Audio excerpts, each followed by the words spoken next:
एक दिन मैं खेत में था और शाम हो चुकी थी। भैया और भाभी जी भी खेत आए हुए थे। भैया को अर्जेंट कॉल आ गया और वो चले गए और बोले तू और तेरी भाभी आ जाना। मैं बोला ठीक। क्या हुआ कि अचानक बारिश शुरू हो गई।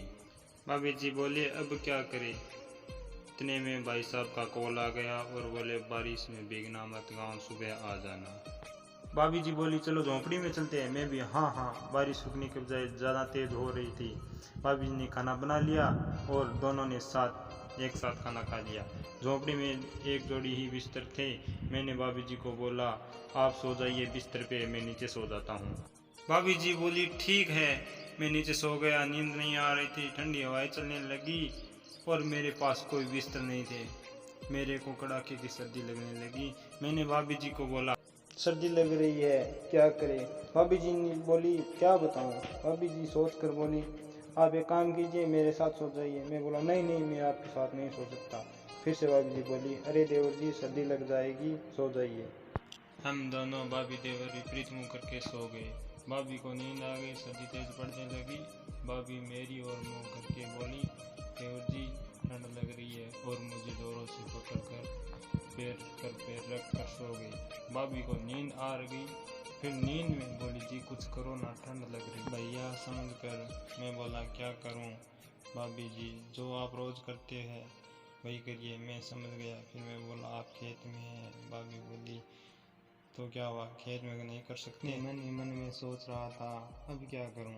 भाभी मेरी शर्ट की बटन खोलने लगी। मैंने उसका हाथ पकड़ लिया। मैं बोला क्या कर रहे हो। भाभी की नींद खुल गई और बोली क्या हुआ। मैं बोला कुछ नहीं, आप नींद में कुछ बोल रही थी। क्या बोल रही थी बताओ ना। मैं बोला कुछ नहीं, सो जाओ।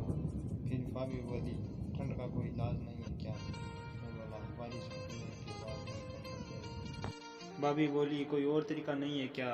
अब मैं क्या करता, कुछ नहीं बोला, चुपचाप रहा। तुम मर्द नहीं हो क्या। मैंने मुंह दूसरी ओर कर लिया और सो गया। लेकिन भाभी ने मेरे को खींच कर मुँह अपनी ओर फोड़ लिया और फोड़ कर बोली रांड हो क्या, तो इस तरह शर्मा रहे हो। मैं बोला भाभी जी ऐसी बात नहीं है। भाभी बोली तो कैसी बात है, एक मर्द होकर अपनी भाभी की ठंड दूर नहीं कर सकते। और भाभी ने कस कर मेरे औजार को पकड़ लिया। पकड़ते ही भाभी बोली इतना बड़ा, ओहो आपके भैया के तो इतना बड़ा नहीं है। ऐसा कहकर भाभी मेरे औजार को सहलाने लगी। फिर रहा नहीं गया और भाभी के ऊपर सो गया। भाभी के बहुत बड़े बड़े मैंने जीभ भर कर उनको चूसा। फिर भाभी जी को पहनने लगा। भाभी की चीखें निकलने लगी। ओहो इतना दर्द आपके भैया करते हैं तब तो नहीं होता। भाभी के पसीना निकलने लगा और बोली गर्मी लग रही है। मैंने कहा आप तो बोल रही थी ना कि सर्दी लग रही है, क्या हुआ। भाभी बोली इतना पसीना और दर्द कभी सेक्स करते समय नहीं निकला। आपकी कोई गर्लफ्रेंड नहीं है क्या। मैं बोला है मगर काम नहीं करवाती। क्यों।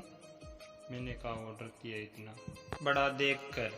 भाभी बोली दर्द तो एक बार होता है मगर इतना बड़ा डलवा कर मजा बहुत आता है। इतने में बारिश रुक गई तो भाभी बोली अब बस करो, सुबह हो गई, चलो गांव चलते हैं। मैं भाभी को गांव छोड़कर आ गया।